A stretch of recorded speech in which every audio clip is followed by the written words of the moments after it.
गांधी तीर्थ, निसर्गाच्या सानिध्यात महात्मा गांधींच्या जीवनावरील जगातील पहिले मल्टीमीडिया म्युझियम. आजच भेट द्या. गांधी तीर्थ, जैन हिल्स, जळगाव. अधिक माहितीसाठी www.gandhifoundation.net वर विजिट करा.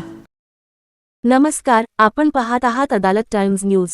JCL T20 करो या मरो ची लढत क्वालिफायरची उत्सुकताशी गेला.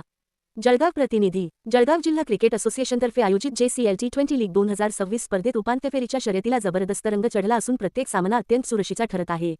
रतनलाल सी बाफना ज्वेलर्स यांच्या प्रायोजकत्वाखाली आणि अलरिक इलेक्ट्रिकल्सच्या सहप्रायोजकत्वाखाली सुरू असलेल्या या स्पर्धेत बुधवारी खेळल्या गेलेल्या सामन्यात अमळनेर सुहान्स जायंट्स, रावेर रॉयल्स आणि चाळीसगाव SPCC चॅलेंजर यांनी दमदार विजय नोंदवले. अमळनेर सुहान्स जायंट्सने चाळीसगाव SPCC चॅलेंजरवर तब्बल 63 धावांनी दणदणीत विजय मिळवत आपली ताकद दाखवून दिली. मानव टिबरेवाल 39 आणि अजय पाटील 34 यांच्या खेळीमुळे अमळनेरने 147 धावांचा डोंगर उभा केला.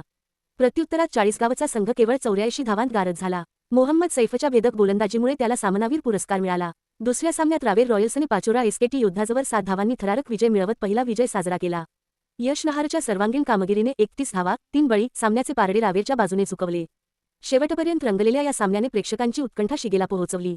तत्पूर्वी एप्रिल 21 रोजी झालेल्या सामन्यात चाळीसगाव SPCC चॅलेंजरने पाचोरा संघावर 6 गडी राखून सहज विजय मिळवला.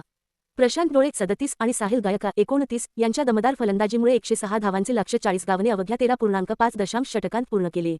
आता साखळी फेरीतील केवळ 2 सामने बाकी असून एप्रिल 23 रोजी क्वालिफायरचे चित्र स्पष्ट होणार आहे. गुणतालिकेत जामनेर, सातपुडा हिरोज आणि जळगाव कोबटा केंद्र हे प्रत्येकी 6 गुणांसह अव्वल स्थानावर आहेत. त्यामुळे पुढील सामने करो या मरो च्या स्वरूपाचे ठरणार आहेत. एकूणच JCL T20 लीगमध्ये क्रिकेटप्रेमींना रोज नवा थरार अनुभवायला मिळत असून उपांत्य फेरीची लढत अधिकच रंगतदार होण्याची चिन्हे दिसत आहेत.